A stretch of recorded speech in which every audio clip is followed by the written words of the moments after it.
ഞങ്ങളുടെ യൂട്യൂബ് ചാനലിലേക്ക് സ്വാഗതം. ഉണ്ടാക്കാൻ പോകുന്നത് ഒരു അടിപൊളി അയലക്കറിയാണ് ഉണ്ടാക്കാൻ വേണ്ടി പോകുന്നത്. അപ്പോൾ അതിൻ്റെ റെസിപ്പി കാര്യങ്ങളെല്ലാം നിങ്ങൾക്ക് അറിയണമെന്നുണ്ടെങ്കിൽ വീഡിയോ ഫുള്ളായിട്ട് കാണുക. അതുപോലെ വീഡിയോ ഇതുവരെ യൂട്യൂബ് ചാനൽ സബ്സ്ക്രൈബ് ചെയ്തിട്ടില്ലെങ്കിൽ ചാനൽ സബ്സ്ക്രൈബ് ചെയ്യുക, തൊട്ട് കാണുന്ന ബെല്ലൈക്കണും കൂടി എനേബിൾ ചെയ്യുക.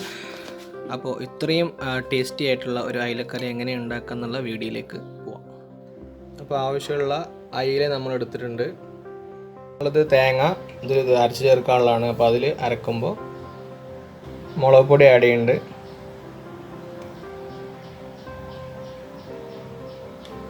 രണ്ട് ടീസ്പൂൺ മുളക് പൊടി ആഡ് ചെയ്തു.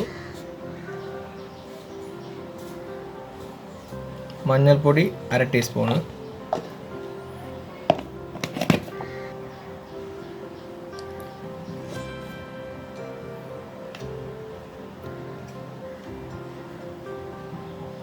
മല്ലിപ്പൊടി 2 ടീസ്പൂൺ.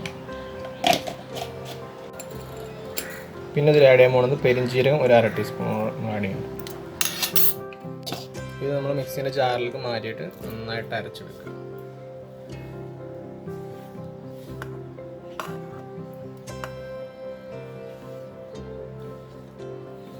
ജാറിലേക്ക് മാറ്റി ഇനി ഇതിലേക്ക് ഒരു 2-3 ചെറിയ ഉള്ളിയും കൂടി ഇടുന്നുണ്ട്. എന്നിട്ട് ആവശ്യത്തിന് വെള്ളം ഒഴിച്ചിട്ട് നന്നായി അരച്ചെടുക്കുക.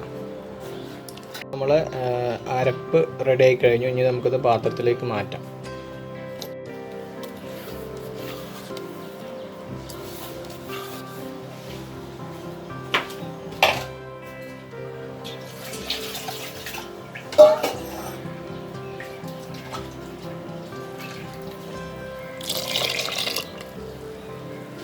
നമ്മൾ മിക്സിയുടെ ജാറിൽ നിന്നുള്ള വെള്ളം തന്നെ കഴുകിയിട്ട് അതിൽ ഒഴിച്ചു. ഇനി ഇതിലേക്ക് ആഡ് ചെയ്യുന്ന സാധനങ്ങളാണ് പറയാൻ പോകുന്നത്. ഇതിൽ നമ്മൾ ചെയ്യണത് ഒരു എത്ര പച്ചമുളകുണ്ട്?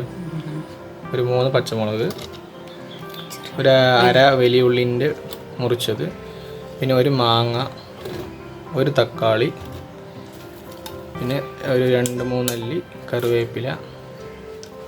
ഇത്രയാണ് നമ്മളിതിൽ ആഡ് ചെയ്യണത്. പിന്നെ ഇത് നമ്മൾ മാങ്ങ ആഡ് ചെയ്തുകൊണ്ട് ഞാൻ ആവശ്യത്തിനനുസരിച്ചുള്ള പുളി ആഡ് ചെയ്താൽ മതി. നല്ല പുളി വേണമെന്നുള്ളൊരു നല്ല പുളി ആഡ് ചെയ്യുക. അതല്ല കുറച്ച് പുളി മതി എന്നുണ്ടെങ്കിൽ മാങ്ങയുടെ പുളിയും കൂടി നോക്കിയിട്ട് പുളി ആഡ് ചെയ്യുക.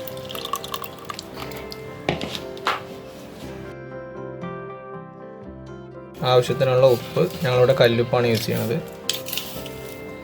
ഉപ്പ് കൂടെ ആഡ് ചെയ്യുക.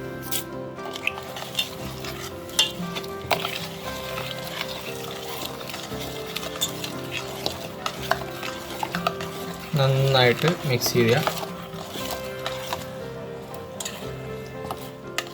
നമ്മൾ അടുപ്പ് കത്തിച്ചു. ഇനി അതിലേക്ക് വെക്കാൻ വേണ്ടി പോവാണ്.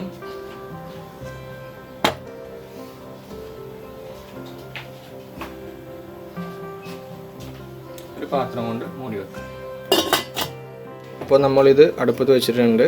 ഇനി ഇതൊന്ന് തിളച്ച് വരണം. തിളച്ച് വന്നതിന് ശേഷം നമുക്കതിൽ മെയിൻ ആഡ് ചെയ്യാൻ പറ്റുള്ളൂ.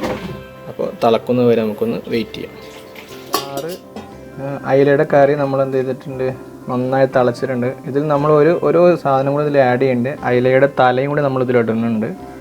അപ്പോൾ അത് നമുക്കിതിലേക്ക് ഇപ്പോൾ കറി തിളച്ചതുകൊണ്ട് നമുക്കിതിലേക്ക് ആഡ് ചെയ്യാം.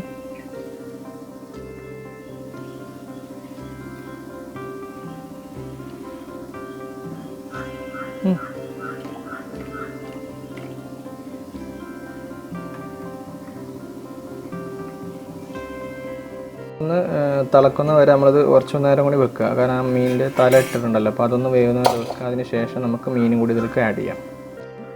ഇനി നമ്മളിതിൽ കഴുകി വൃത്തിയാക്കി വെച്ച അയിലയുടെ കഷ്ണങ്ങൾ ഇടാൻ വേണ്ടി പോവാണ്.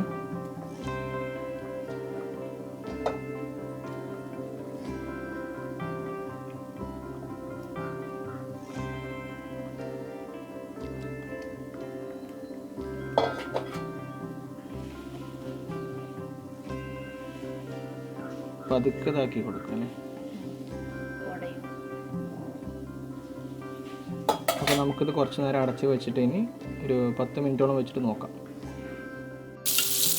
മെല്ലെ ഇളക്കി കൊടുക്കുക. കാരണം നന്നായി തിളച്ചിട്ടുണ്ട്. ഒരുപാട് ഇളക്കി കഴിഞ്ഞാൽ ചിലപ്പോൾ മീനൊക്കെ പൊടിഞ്ഞു പോകാൻ സാധ്യതയുണ്ട്. അപ്പോൾ ഒന്ന് ചെറുതായിട്ടൊന്ന് ഇളക്കിയിട്ട് വീണ്ടും അടച്ച് വെച്ചിട്ട് വീണ്ടും വേവിക്കുക. കറി വെന്ത് കഴിഞ്ഞ് നമ്മളത് മാറ്റിയിട്ട് ഇനി ചാറിന് നമ്മളൊന്ന് താളിച്ചെടുക്കണം. അപ്പോൾ ഇനി എങ്ങനെ എന്തുകൊണ്ടിട്ടാണ് താളിക്കുക എന്നുള്ളത് നമ്മൾ കാണിച്ചു തരാം. കറി താളിക്കാനുള്ള പാത്രം വെച്ചിട്ടുണ്ട്. അപ്പോൾ ചട്ടി ചൂടായിട്ടുണ്ട്. നമ്മൾ അതിലേക്ക് വെളിച്ചെണ്ണ ഒഴിച്ചു.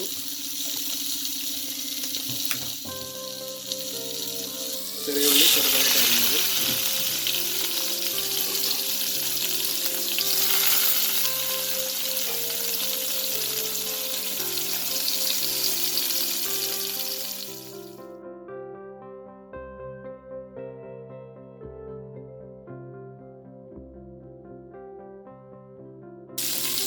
ചെറിയ ഉള്ളി നല്ല ബ്രൗൺ കളറായിട്ട് വരുമ്പോൾ നമ്മൾ അതിലേക്ക് ലേശം ഉലുവ കൂടി ആഡ് ചെയ്യാൻ വേണ്ടി പോകണം.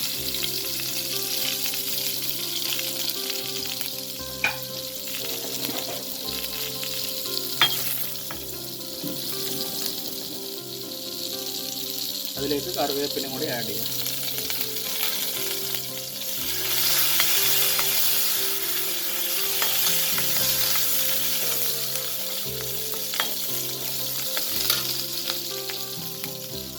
ഇത് നമ്മൾ നേരത്തെ റെഡിയാക്കി വെച്ച കറിയിലേക്ക് ആഡ് ചെയ്ത്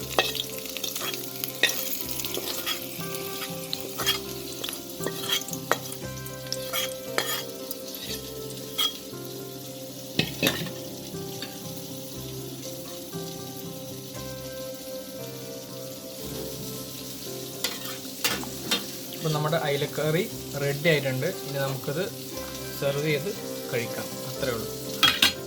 നമ്മൾ ഒരു സെർവിങ് പാത്രത്തിലേക്ക് മാറ്റുകയാണ്.